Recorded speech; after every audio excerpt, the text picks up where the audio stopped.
Hello, everyone. This is Cristiana El Trayan for the Pranic Process Online. It's the fourth day of this beautiful event that we're having for 8 days together. I'm very honored and happy to be sharing with you again. I hope everybody can see me well. Let's see. Okay. We're streaming on both channels. That's why you're hearing my voice on the other channel. Okay, I stopped it now. I hope everyone can hear and see me well. I think there's still people to join. Some have just shared that they cannot join tonight and they will see the recordings and so on. So I'm very happy to go into this new theme of tonight. I'm happy to be with you all. And let's see what needs to be shared. I'm looking forward to also hear your questions if you have any.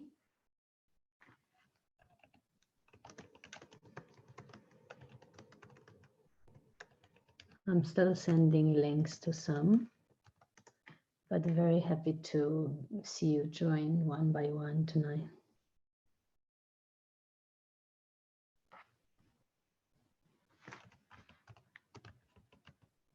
We're moving through such an interesting time. We're having such a beautiful sharing with the world and with each other. And we're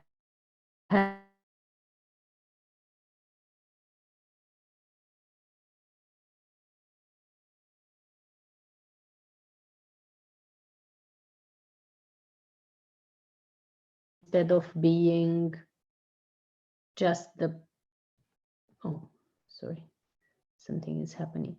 Instead of being just the puppets in the hands of destiny. It's now a time to see if we're able to fully prove or, display our mastery, all the things that we've been preparing for, all the practice that we've been doing is for now. It is now that we are having the opportunity to not necessarily test ourselves, but we're able to see where we are as spiritual beings, as evolved practitioners, as people that are, having this experience. In this phase where the world is shaky and we're no longer on stable ground, although you're never on stable ground because the ground can shake anytime.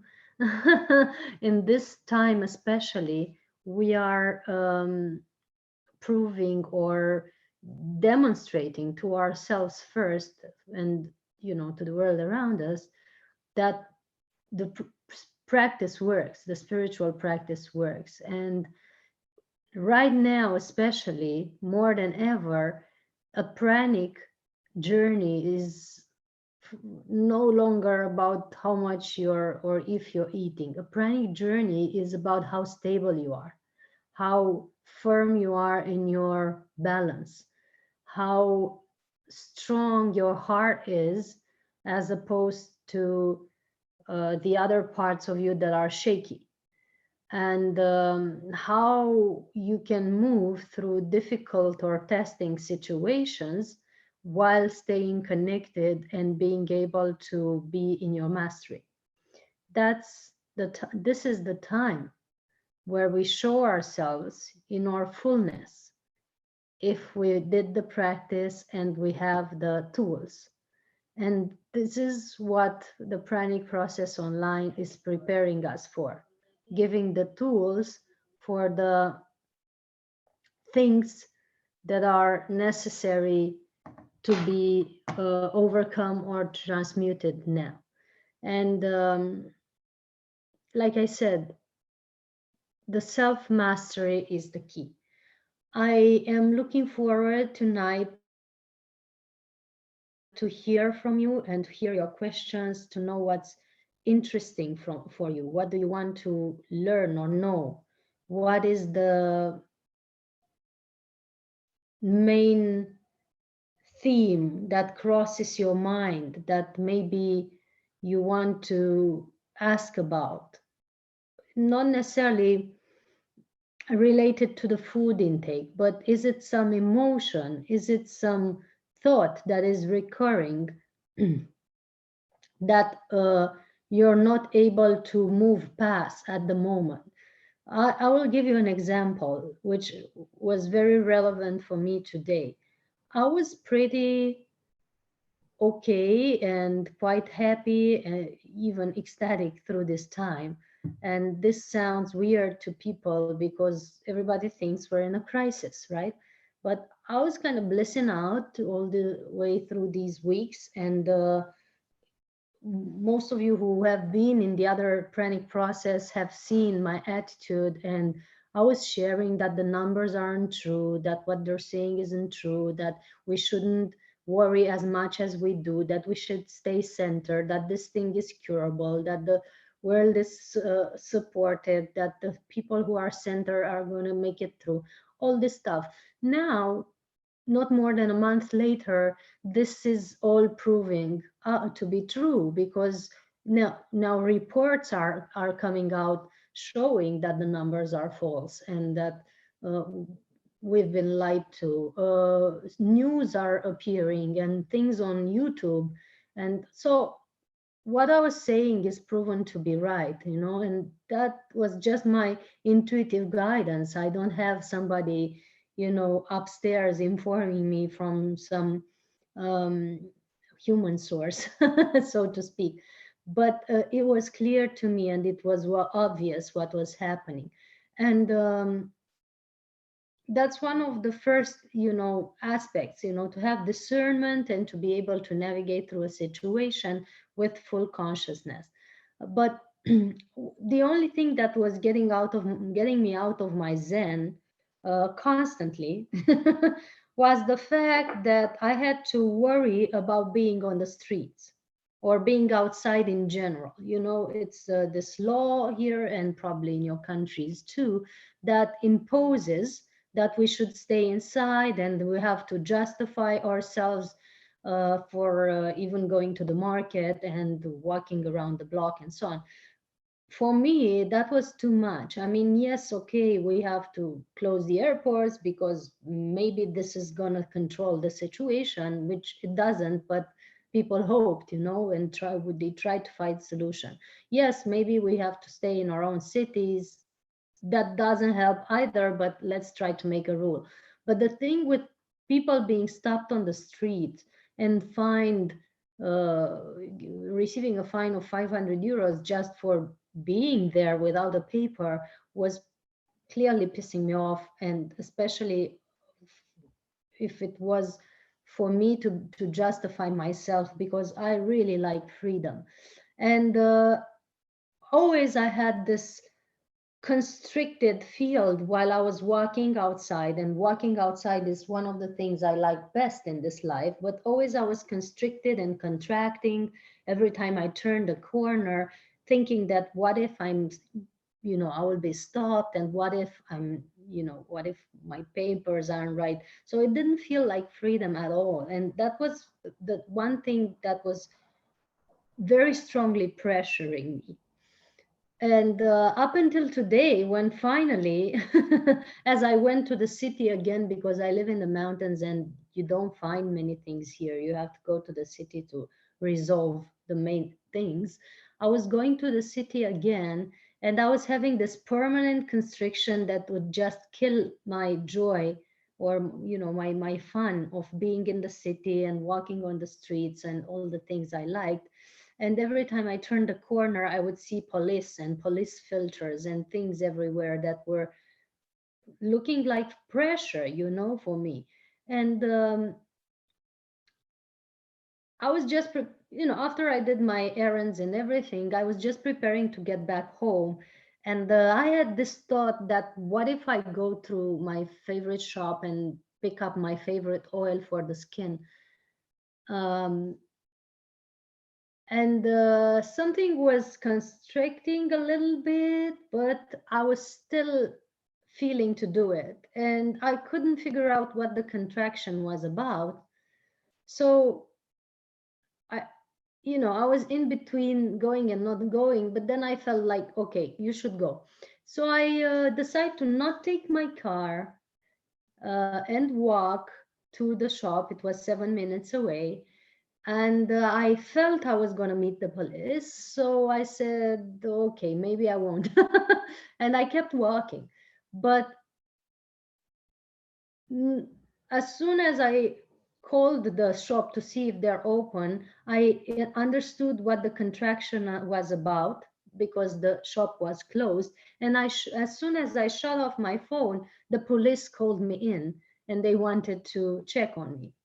And I said, okay, this is the moment where I either step into my mastery or I will face the thing that I was feeling unpleasant about. So this situation actually turned around beautifully. I was fortunately having the paper that is necessary to have on the streets when you're there. They try to turn me into feeling that I'm not right or something, but I navigated through that. But the most important thing is that the situation turned around beautifully because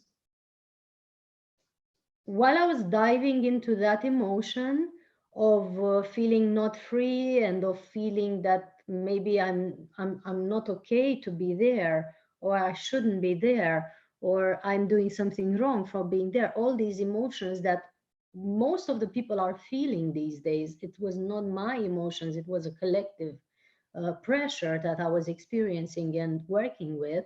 While I was feeling that, I actually started to tell the policeman what I was feeling. And that felt so good.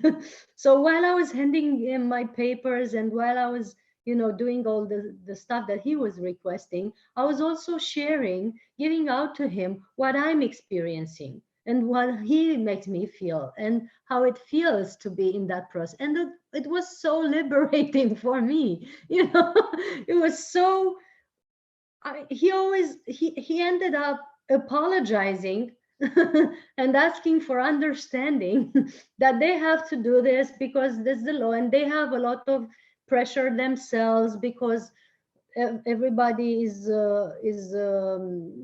discontented and this and that, and we ended up like almost petting ourselves each other on the back, you're gonna make it, you're gonna be okay. So that was the thing that this thing turned into, and I was so happy after it. I still had this contraction for a while until I transmuted it completely because it was huge and it was collective. And probably I'm talking about it because probably some of you are feeling it too, either the ones that are online now or the ones that will be listening to the recording, because I feel particularly to share about this tonight, because tonight we're going to share more about emotions and their role in pranic process and emotional detox and how to express or integrate our emotions. That's why I'm talking about mine now and about the collective thing that is happening now. So we ended up like, encouraging each other. And yes, he was saying, oh, but you shouldn't be afraid. I mean, this is just a normal procedure and you're okay.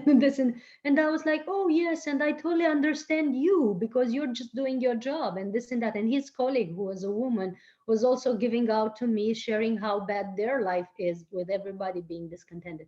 So we ended up in this partnership of emotional healing with each other, me representing the people and them representing the authorities. And this is something that has been going on for weeks now in humanity, like these two parts colliding instead of collaborating, because nobody is contented about being checked. And not many are contented about checking either. It's a nasty task for them too, and that creates a lot of emotional pressure in the general collective um, emotional field, in the planetary field. Those of you who are sensitives, you're probably sensing it to a high degree, especially these days, as it's about to stop soon. China is already allowing people to go out on the streets. And the interesting thing, for those of you who aren't single, or even for the single ones, I'm going to share this because it's amusing.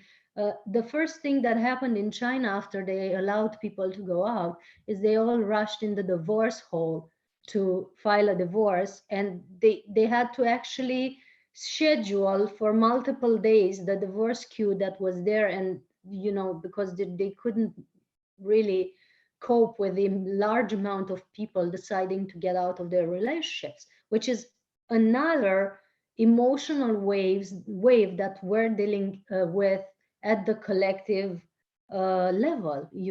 And those of you who are maybe crying or feeling sad for not having someone by your side in these times, well, maybe it's good that you didn't. Maybe it's good that you took your time for your personal development, for your personal growth, for taking care of yourselves, pampering yourselves, taking things off the carpet if you had any things under the carpet or off the closets and stuff like that, because in partnerships it has been hard.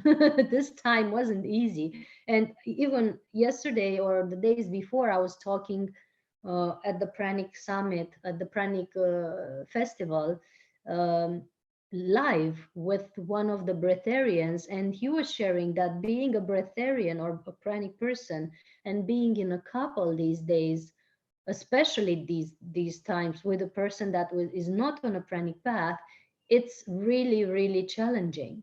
So I'm just saying this just to assess another layer of emotional stress or emotional discomfort that some of you might be dealing with, either for being single and wanting to be a- alongside with someone and missing the cuddles and the contact and all that, or by being in a couple and missing the running outside. And to end this in a nutshell and with a joke, uh, somebody was I don't know, was offered a few possibilities of how to be secluded in these times. And I don't know if this is I just heard it this morning. I don't know if that's a joke or it's something that really happened, but I'm just going to say it as I received it, is that he was being given opportunities, and they said to him, you have two opportunities for this seclusion, A and B. A is being secluded into your house and with your wife. And he was like, what's B? Like instantly, what's B? He didn't want to even consider the first one. So this makes us wonder, to a deeper level, those of you who are in relationships, do you really want to be in a relationship and secluded in your house with your partner all the time? And if not, do you have the right partner? And B, for those who aren't in a relationship, do you really want to be in a relationship now, or is it better that you are by yourself, taking your time for yourself and enjoying your life as it is? I'm really I would love to hear your comments on that, or how do you think about it?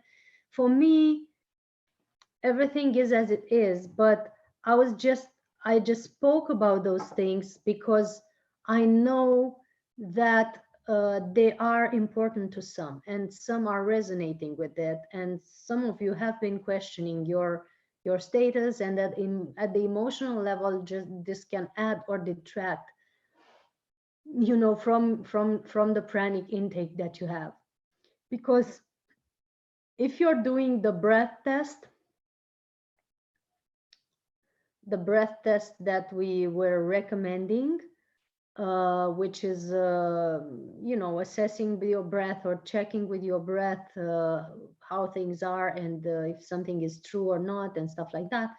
If you're checking with your breath test the percentage on each body, physical, emotional, mental, and so on, uh, many people, when they're doing this checkup, they are noticing that the emotional body is the one that is suffering the most, or is the most, um, the one that is most under pressure. Trying to get back on chat. So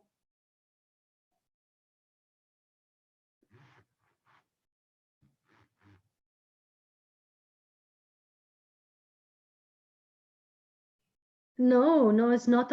Yeah, somebody is saying in the chat that I thought that this is a shallow and predictable concern. The concern of I'm going to put you on if you want to speak so that we understand. So go ahead, Heather. Hello. Hi. That was me writing that. Yes, that's great. Yeah, that was the first thing that popped into my head, was like, oh, like the longing for a partner. And Oh, then yeah. just wondering like, oh, well, who is the right partner? And, when you're online on social media and people are connecting from all over, but it's not practical, and then you're like, oh, I want this, but do I really want that? Mm-hmm, Like mm-hmm. there's that when wanting what you don't have sort of thing. Not wanting what you do have already. Also, yeah. And But go ahead. yeah, sometimes I feel like I would like a helper, a companion, a support, someone like you can help each other along the path. But it's not that easy to find, and you'll see someone that, oh, they could be partially compatible, but if they don't have that same long-term desire like for enlightenment, or then you're like, how supportive is that going to be for me? Is that going to bring more pain into my body, more toxins into my system, more suffering, or is it going to bring support? Like, it's like, how many times am I going to go through this and not learn a lesson and cause myself more pain, and maybe get more gray hairs or something? Like No. like when you want to like reverse your age and heal, but if you're taking on more stuff, if your partner isn't consciously taking responsibility for their energy and just finds this woman that is so generous with energy, that's like kind of not gonna work for me anymore. Yeah. So true, and it's good to assess then what you want from a partner, and especially what you're willing to give also. Because I was just listening to this, but I always said that also in my intimacy classes, and we're going to have another one soon. Elaine here was just in the other process that we did together, and in the one-on-one process, and she also did the intimacy class with me, which is speaking about the relationships and the intimacy in a pranic lifestyle, especially. And for her and for the ones who are going to listen also later, I'm saying that we're preparing the next level of the intimacy class. And Heather, maybe you feel called to come also. It's the exact things that we're discussing right now, and I feel it's been useful to those who were present, and I'm really happy to share that. And going back to what you asked, yes, it's very important to have these ingredients like passion, purpose, and commitment in a relationship. And if both don't have the same purpose, not necessarily in the same field of um, expertise or so, but the main purpose being, aiming to being the best version of ourselves, or to be the best version of how to bring on in more light on the planet. If the both don't have the same purpose, yes, it can be detracting.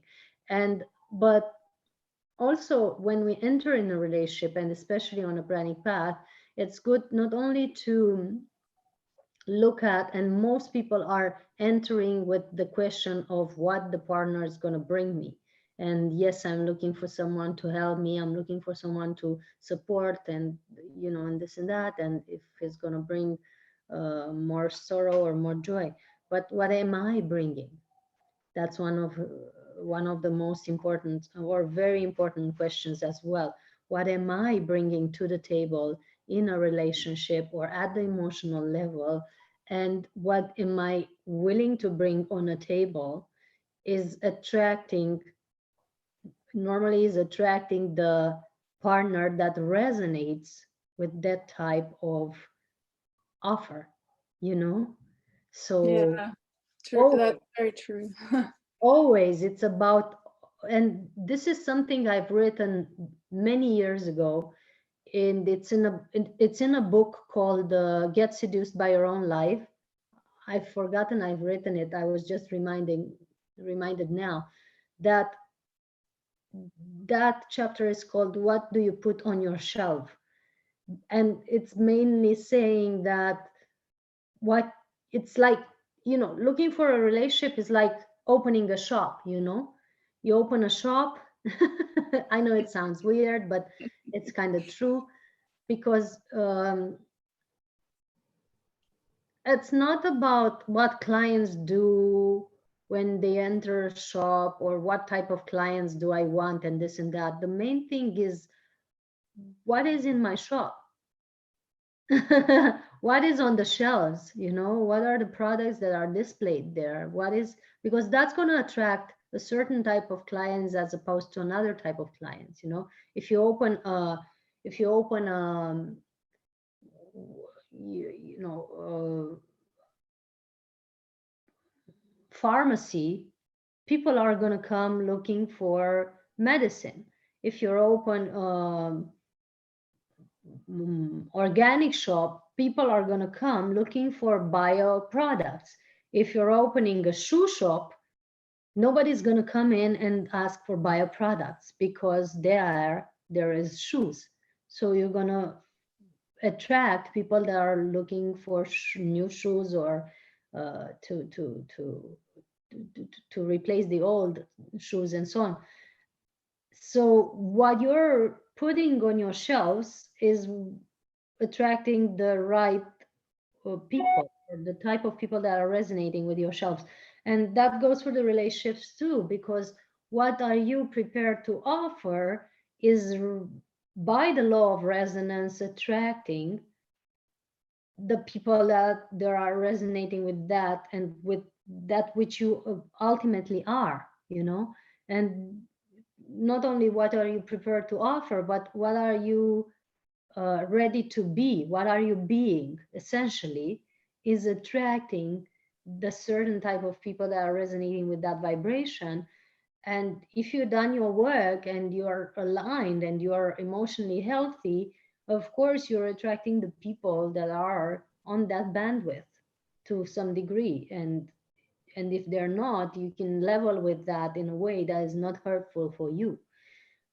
And that's the key for a healthy relationship, working with ourselves to the level where we are able to not only be in a relationship without much emotional upheaval, but also cope with whatever emotions might be experiencing our partner without being ourselves destabilized. Mhm. So on a pranic journey especially, yes, it's more um, challenging, I would say. Maybe if you're at the beginning, to begin a relationship with someone that's not on that path, it could be challenging for your journey. But to a deeper level, everything is teaching us and helping us to see what our limits are, and what we can improve, or what we can grow from, if we look at it with complete honesty and open eyes. So whatever happens is still to our evolution and health, Yeah. and the truth.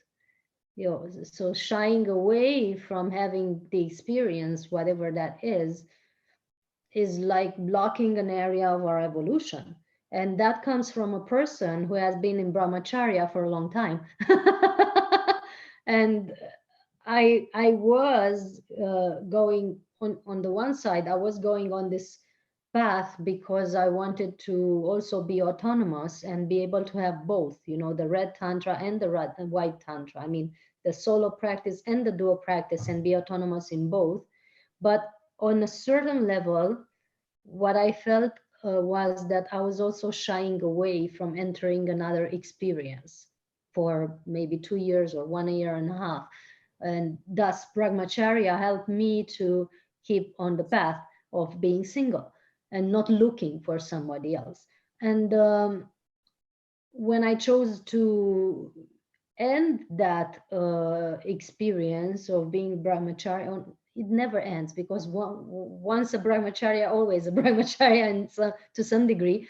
But when I chose to, get back in the game, so to speak, or try to have another experience and see how it works, I noticed clearly that, behind the curtain of me being the saint and the sage was also a part of me that was really shying away from getting into the messy game, uh, which was messy when I started again, which showed me that, yeah, you're good at being secluded, you're good at being, um, you know, um, by yourself and this and that, but you're still learning when it comes to relationships. And yeah, keep on learning. So that was my lesson, and what I've noticed, a few years ago, when I started again to be in a relationship, or tried to be in a relationship. And so it's good to be by yourself and get good at being by yourself and enjoy being by yourself. I'm enjoying it now. I'm really very good at it.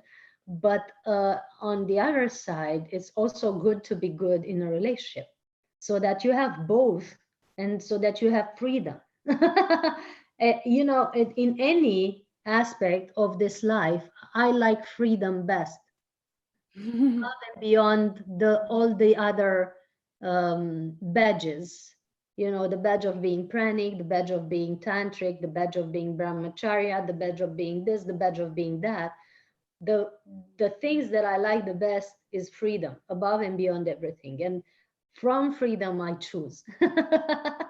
Yeah.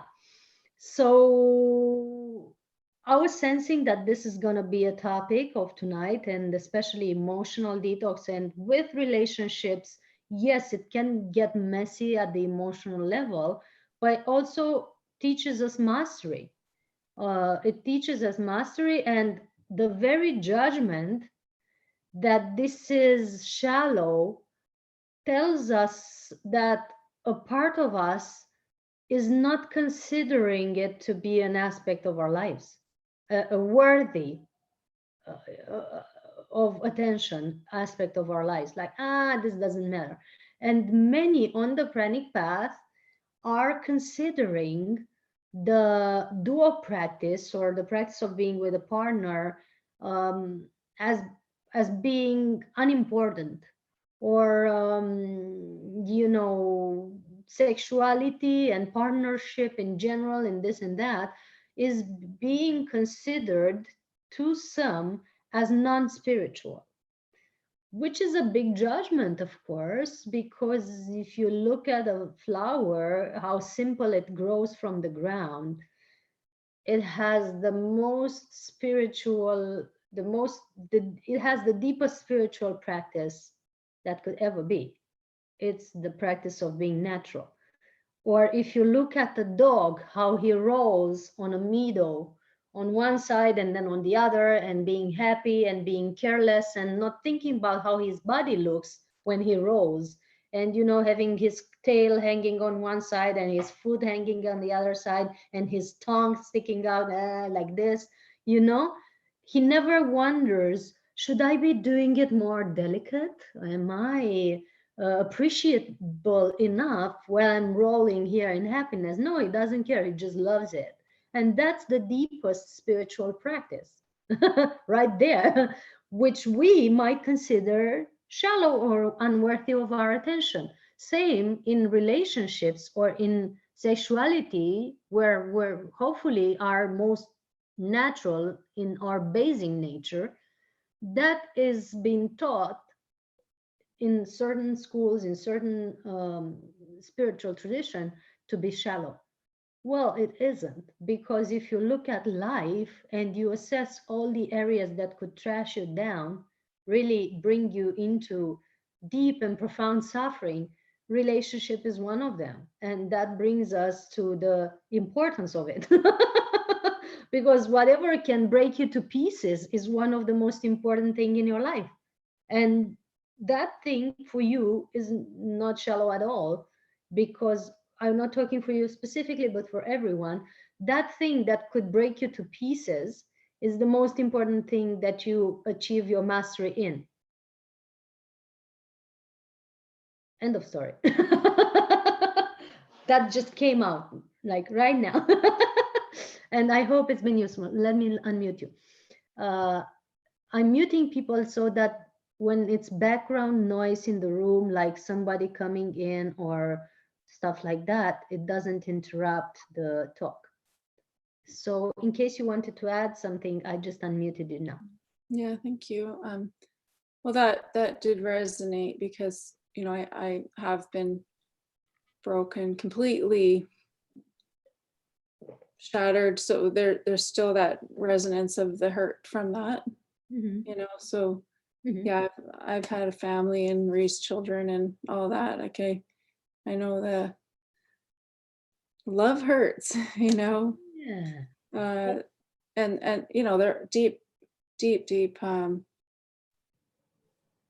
suffering that I have experienced. So I think just some of the remnants, when you go into that, there's still some of that there, you know, the emotional Yeah. stuff, even after years of being alone and like against my own nature to be in family, to be in relationship. It's almost become an unnatural thing now.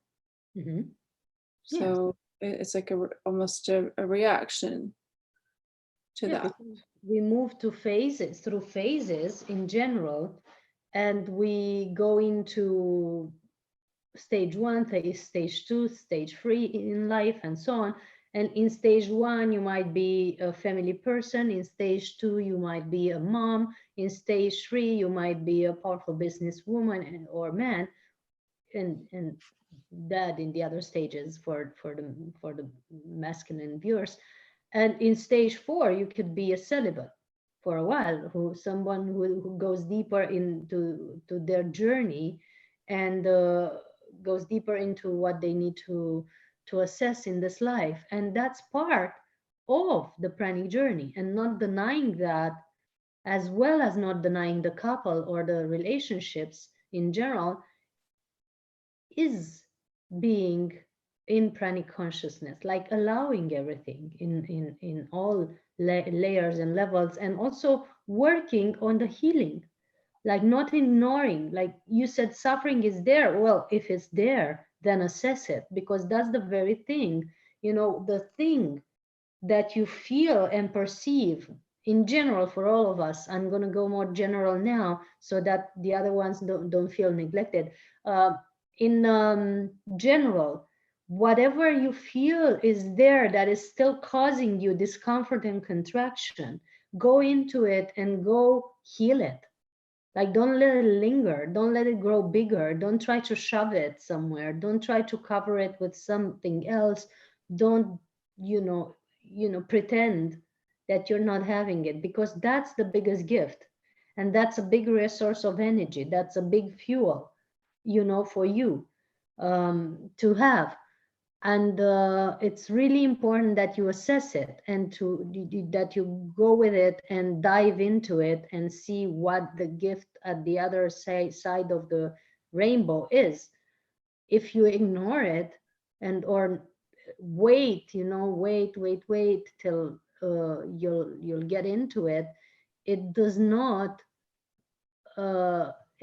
you're not allowing it to bring you the gift that is meant to be bringing. So it's like you're sitting on a treasure and literally feeling poor because you're not moving your ass a little bit to the right and lift the lid of that thing to see where the treasure is and go through it. I'm going to just take a moment to do something and come back right away. Just a second.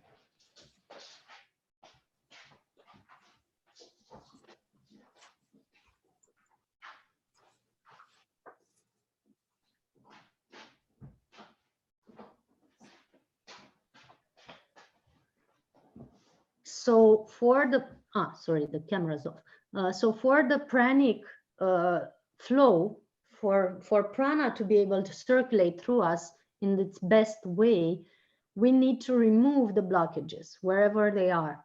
And if the blockage is suffering from relationships, that's the main thing to be assessed.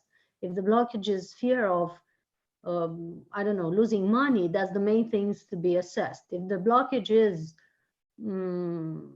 whatever it is, whatever you know it is, you know, for you, fear of being neglected, fear of not being seen, dive into it, heal it, work with it, take the treasure and start spending, you know, because that's your gift. That's your gift right there. Where the suffering is the biggest gift. I've known mine, and as soon as I saw them, as soon as I see one, I dive into it. I don't let it stay there because it's like when you're trying to walk with a thorn in your foot. Are you able to walk with a thorn in your foot? Not really. You can't go that far and it's going to hurt like crazy every time you step. So take the thorn off your foot. First thing first, and then you're able to run or even fly, you know, and it's important. And that's the main thing on the pranic journey. So while people aren't happy in a pranic journey, you know, especially after a process, if I were to answer this question from the experience that I had with several people, like hundreds in the past few years, I would say one thing is the lack of daily practice. You know, they ignore this gracefully and therefore they don't build up the energy and they don't clear their path, and therefore the prana is just getting blocked again in their bodies and in their energy field, and they're not feeling nourished, then they start feel hungry. And so they don't cleanse and they don't work with themselves through a daily practice. And secondly, and most importantly, they don't clear out the blockages in the emotional mental field, and or even in the physical body if there's health issues uh, already installed, you know. That's like vital to be able to be on a pranic path. It doesn't happen just overnight, you know. Somebody waves a magic wand in 10 days process and or 21-day process, and there you are, you're floating on a cloud, never wanting food again. It doesn't happen like that. It's an inner work. That's why I'm trying to tell to people, and that's why we've created the one-on-one process, so that okay, in this online we give the basic practices and basic notions and ideas and, you know, concepts, and we shift most of the paradigms that have been accumulated on a pranic journey with all that you have heard or listened to, that some were true and some were not. We're shifting them into truth and into alignment, at least from my perspective and the perspective of the ascended masters, you know, because I couldn't give the perspective of another. We're working on that, and we're working deeper then in the one-on-one with the trauma and the things that have been built up. Some are being cleansed during this process because we're doing the meditation every day, and that's very powerful. I don't know how many of you have felt results already, but I would like to hear from you if something is shifting or opening, or if you feel more stable, or if you feel more energized and things like that with the daily meditation. But also to go deeper and really dig out, you know, and pull out the roots of what has piled up inside of you as trauma, as suffering and pain and discomfort and misunderstanding and not understanding at all some things.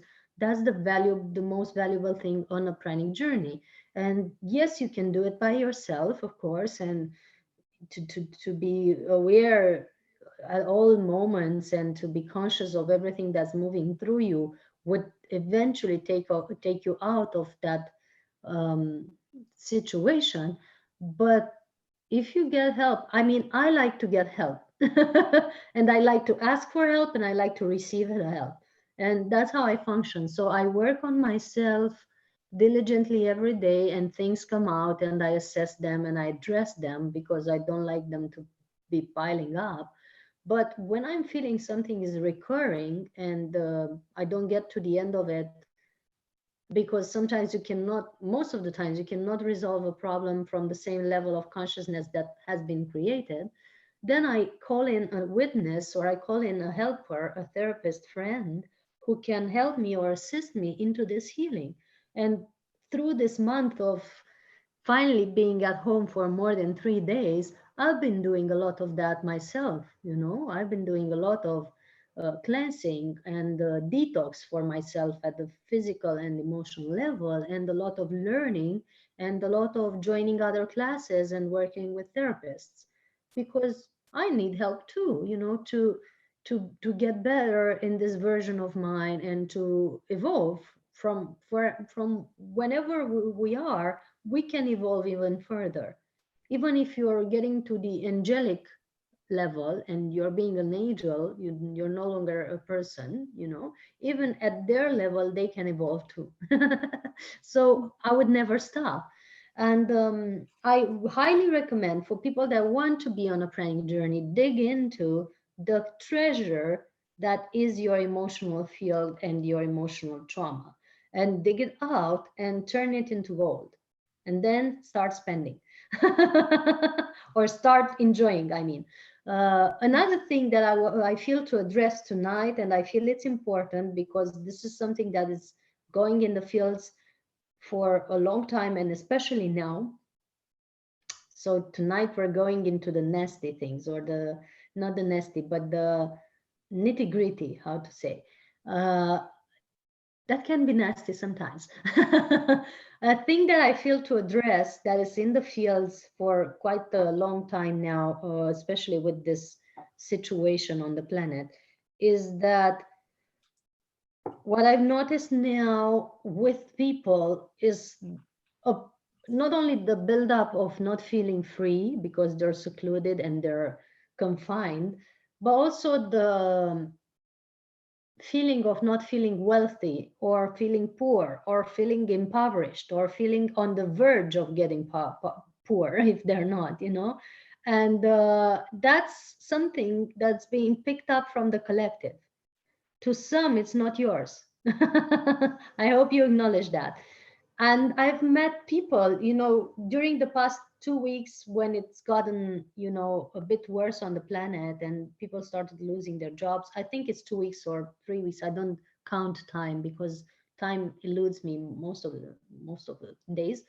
um, but lately, let's say, I've noticed that people are feeling called to do certain things. There's a call in their heart to evolve into a certain direction, to take certain classes, to take certain actions that involve money, and that are really um, beneficial and timely because they're staying at home and it's a time for them to do that thing for themselves, and they're hesitating or pulling back for fear that, well, if the whole planet is getting poor, then maybe I could be poor too, so let's not spend.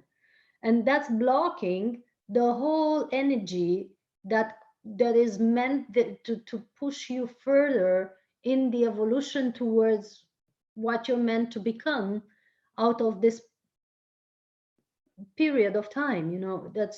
That's just blocking the energy of why this has been brought on the planet in the first place. This stuff has been brought on the planet for us to take time with ourselves to evolve further. But the counter, the test that comes with it is, are you able to let go of your mind and step into faith and just do it? Or are you going to again sit with, you know, like now literally sit on the treasure and not open up the lid for fear that it might be swept away from you? And if, what if the wind blows or something? uh, that's something that the whole collective is doing. Like I've seen people trying to, wanting to participate in this process and writing to me and saying, oh, I just can't wait to join you in this and that. And then they ask their spouse, or they ask, you know, or their mind, and they said, no, no, but what if, I mean, maybe it's not the right time, you know, financially. And I'm not allowed to say anything to anyone, because I meant to let people be in their free will, which is not existing. The true free will is the pile up of programs and blockages that people have. And if you move that away, it's just divine will flowing through you. The flow free will does not exist really. It's just piles of blockages in programs and or divine will. And the choice is between that. I have no free will and I love it. If I am making any choice as myself, that's coming from some conditioning of the mind for sure. And I prefer to remove that and just be in divine will all the time and just be guided, you know, like on autopilot.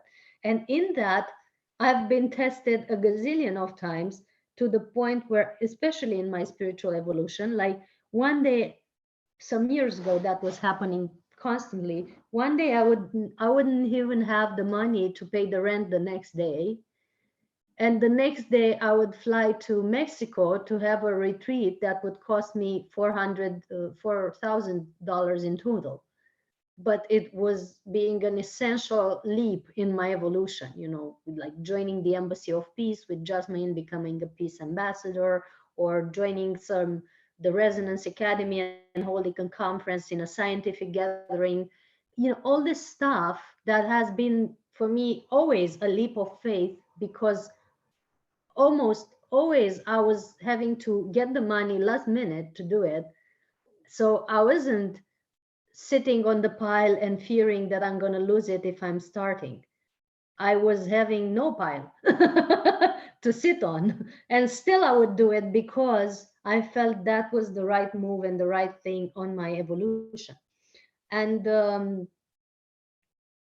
all this for me has been constant leaps of faith. But now, especially, people are being blocked in their evolution, or blocking themselves even, because there's this collective fear that's been being imprinted on humans, on health and safety, both. That also implies financial safety. And they're moving through it in a complete um, constricted way, most of the people. And that's not the way to do it, especially not with prana. It's like you're sitting there having a pranic experience, and all of a sudden you would fear that the pranic flow would stop. What if it stops? What if somebody shuts down the robin at the sink, or the, how do you call it, the tap at the sink? That's not possible. Prana is always flowing. You're the only one who could make it stop by starting to think. And same with everything else. The energy is always flowing. And at the planetary level, the wealth didn't just go somewhere and disappear. The wealth that was here a month ago is still here. The money that were here 2 months ago on the market is still here, and it's even more of them. You know why? Because people aren't spending anymore. And think about it, if we're not consuming that much, you know, if we're not consuming that much, that literally we're sitting at home, not needing new sets of clothes, not needing expensive food from the restaurants, not doing expensive trips. Like I was spending hundreds of thousands of dollars a month volunteering in certain areas where I had to fly myself to, which now I'm not doing. And I'm literally seeing the difference, you know? And all of us, if we're not spending, we should be richer, given the fact that we're in seclusion and we're not spending on the same things that we were spending before. So if we're not spending and we should be richer, why is everybody feeling poor? It doesn't make sense. And we're not, and society using that many resources. Like, we're not using that much gas, we're not using that much fuel, we're not using that much water, or oil, or whatever it is, light, we're not using that much electricity because the offices are shut off, the heat, not using gas to heat up the buildings that we were working in before. All that stuff has ceased. Then naturally we should have more resources because not so much. Why is a month ago did it disappear? I don't think so. Most of it is virtual and is still where it was. It's a that can really make us feel that we're poorer. And I'm not saying this in an unsympathetic way, more for a while, or are losing their jobs and this and that. But I'm saying, been here a month ago, it's still there, or it has, because nobody has spent so much of it lately on, and that's to dissolve or to work with. It's piling up on most of us at the emotional level. So folks, because I have promised you that we're not only talking about because of that, I'm addressing the main two, a pot under pressure lately, and the aspect.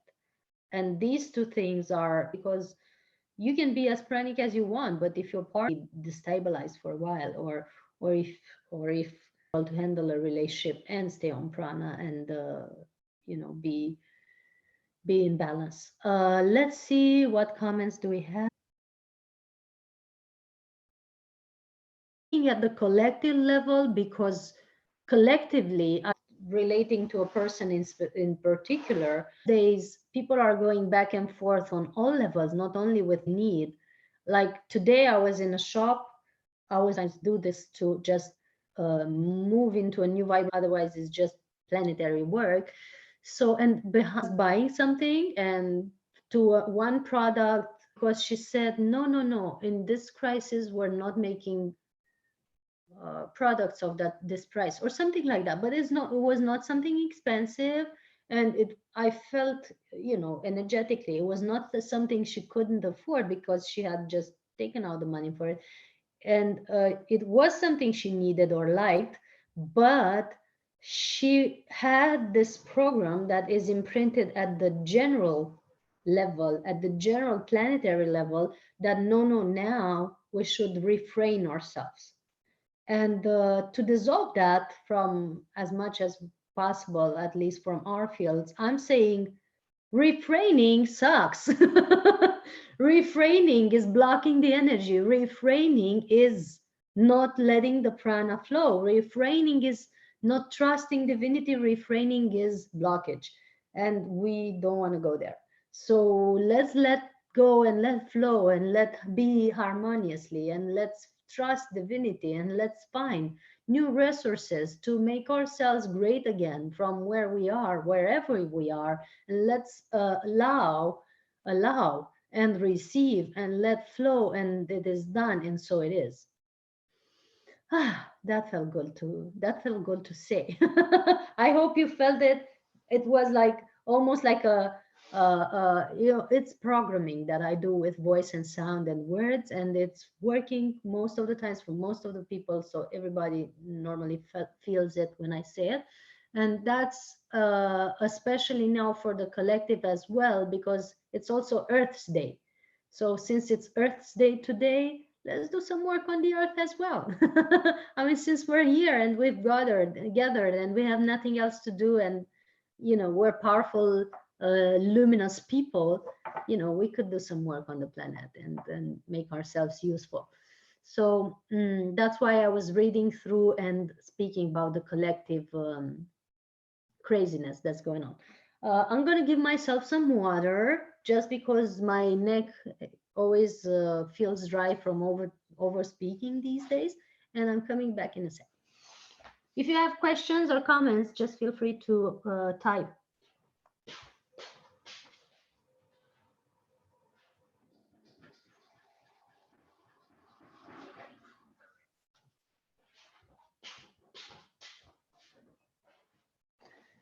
Yes, so having said and done all this work with the main emotional aspects that are now flowing on the planet,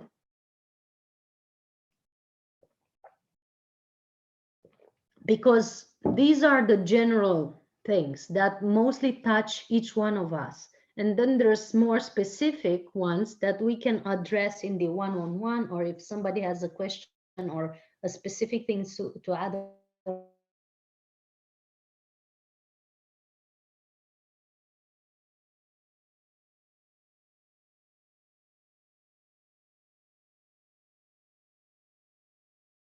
it in the for collective consciousness healing now. Um, so what we invite you to do as for this next stage of the meeting is to go back into center and let's do a brief meditation. We invite you to also be aware that we're celebrating something very important today. Is the Earth's Day, is the day of the very spirit that is supporting us here and fueling our bodies and helping us thrive with the elements of what we're uh, what we're um, what we're needing to be surviving on this planet. I'm going to answer Heather's question at the end, and now we go deeper into breathing. And yes, it comes now the answer that red tantra is the duo practice, the practice that you have with a partner when you're in a partnership and we grow together. And you do the practices together and the meditations together and the sacred sexuality together, and that is red tantra. It includes but not only refers to sexuality, it refers to all the spiritual practices, but they are made in a mutual evolutionary relationships. The white tantra, though, is the solo practice, or you could call it a brahmacharya, the thing that um, you do in your daily practice, the mantras, the chanting, the yoga asanas, the meditations, all this stuff is included in the white tantra uh, branch of tantra. So tantra is a general term for spiritual practice at deep level that brings us into union, and it can be done in solo or duo practice. Um, so we invite you to feel that you're in a light column from the center of the universe to the center of the earth. We breathe deeper, allowing this light from this column to go into our cells, into our body, into our energy field, to move through the blockages or tensions in our body, to remove, dissolve, transmute, transform everything that doesn't serve you, everything that doesn't serve us. We ask that only the beings of the purest light and love can be present energetically and telepathically with us now. Only the beings of the purest light and love can be present energetically and telepathically with us now. Only the beings of the purest light and love can be present energetically and telepathically with us now. And we keep breathing this light in. Feeling each area of your body getting enlightened with this light as you breathe it in. And if there's some area that has a tension in your body that is resisting or maybe has a tension for a longer time, you just channel the prana, the light with your attention into that area. You let prana flow into that area and dissolve, transmute, transform all that doesn't serve you.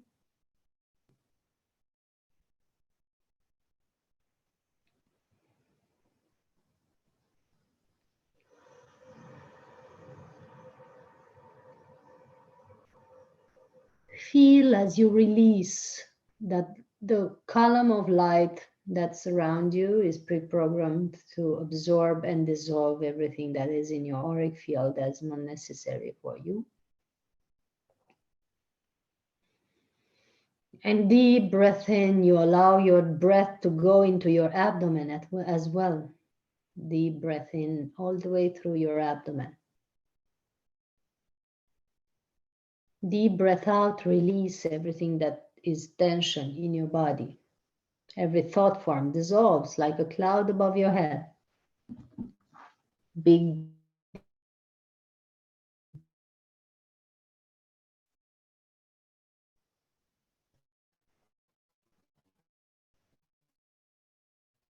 Another deep breath. You imagine, sense or feel that you have a connection cable from the center of the universe to the center of the earth. And this connection cable is going through your heart now. It's coming down from the top of your head into your heart.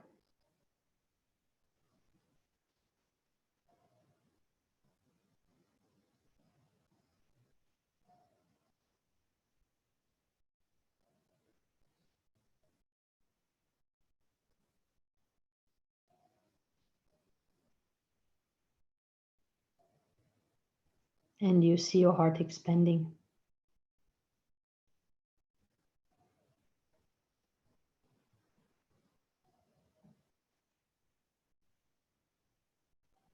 See your heart chakra growing bigger and bigger, like a sphere that is shining in the center of your chest, expanding with every inhale. Like a ball of light, super shiny in your chest.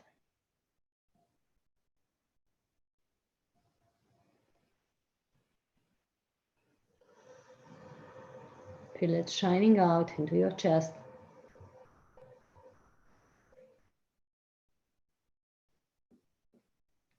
Expanding, irradiating from your heart. And with every exhale, as you receive the light from the heart of the central sun into your heart, with the exhale, you send it out into your cells, into your organs, into all your physical systems, into your auric field, and then out into the universe. You are filled with light. More of this light coming down into your body now. Feeling your body with pure light from the heart of the central sun coming down into your heart, coming through your crown chakra into your endocrine system, opening the pineal and pituitary glands that are in the center of your head, pineal connected to the third eye, coming down into the center of your neck, into the thyroid, coming down into the center of your chest, into the heart chakra and the thymus, coming down into the solar plexus and activating also the pancreas under the left rib, coming all the way down into your sacral area, activating the ovaries or the testes as endocrine glands, and coming all the way down to your root, into your root. You're feeling this light that also activates your adrenals, which are the glands above the kidneys, and all your endocrine system, which is the bridge between the energy system and the physical system. All your endocrine system that allows prana to flow more harmonious into your body is now being activated and transformed and helped with this light that comes down from the center of the universe into your heart, and then all the way through your systems, into your organs, into your bones, muscles, tissues, nerve system, lymphatic system, circulatory system, skin imbued with this light from the center of your heart and then out into the universe. It radiates Deeper breath in, you allow this light to also flow into your root and through your feet, and all the way from the soles of the feet all the way down towards the center of the earth. You build roots to the center of the earth and you feel yourself grounding into the earth and connecting with the heart of Gaia. And feeling this connection, feeling the heart of Gaia pulsating, feeling her beating, her heart. You notice a beautiful, beautiful, beautiful rose flower, but a very rich rose, looking almost like a peony. Very beautiful rose, opening up in this heart of Gaia. So much love and compassion. Almost feel the fragrance of the rose opening up in the heart of Gaia. The symbolic representation of infinite beauty and compassion that she has.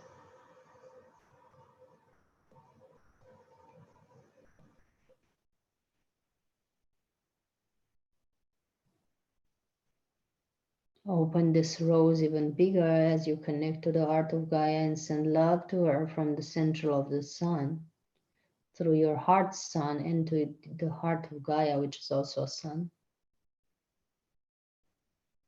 It all gets filled with love now.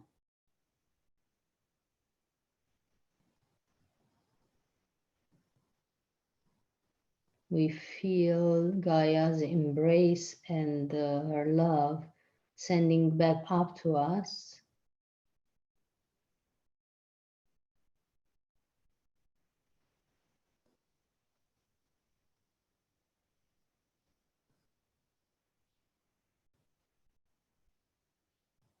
We feel it moving through our roots and into the soles of the feet, the ankles, the calves, the knees, the thighs, all the way up to the perineum. It comes up, all this love from the heart of Gaia, all the way up to the base of the spine, all the way up to the heart chakra, mixing with the love from the center of the universe, the perfect dance of yin and yang.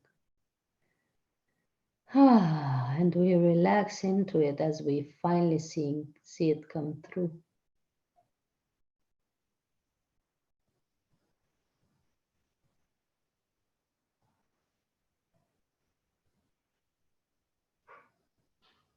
And as it has filled your whole body, it springs out through the top of your head and makes a toroidal shaped sphere around you, constantly moving in a toroidal shape from the energy of the center of the earth that is surrounding you fully now.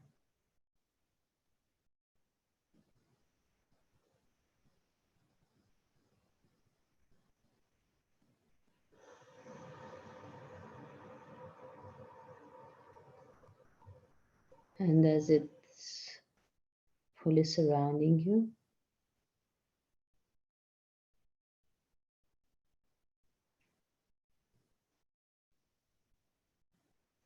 you're constantly breathing it in, and it also forms a shield that allows only the most beneficial energies to come in. Only the energies that are beneficial for you are able to come into this shield.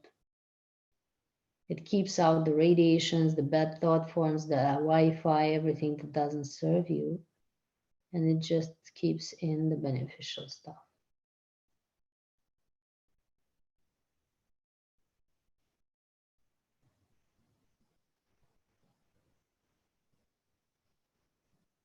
So you're fully present in the sphere of light, from the center of the universe to the center of the earth, in the column of light and in the sphere of light from the center of the earth, and you're fully present here now. And you're embracing yourself, giving yourself a hug like this. Give yourself a hug. You're fully present in your body now. embodying your awesomeness into this physical form. You wiggle your toes, you're fully present in the soles of the feet, the ankles, the calves, the knees, the thighs. You're fully present in your hug also, but you're fully present in the hips, the lower back, the abdomen, the upper back, the chest, the arms. You're fully present in the neck and fully present to the top of your head and fully present here now as you came back into the room.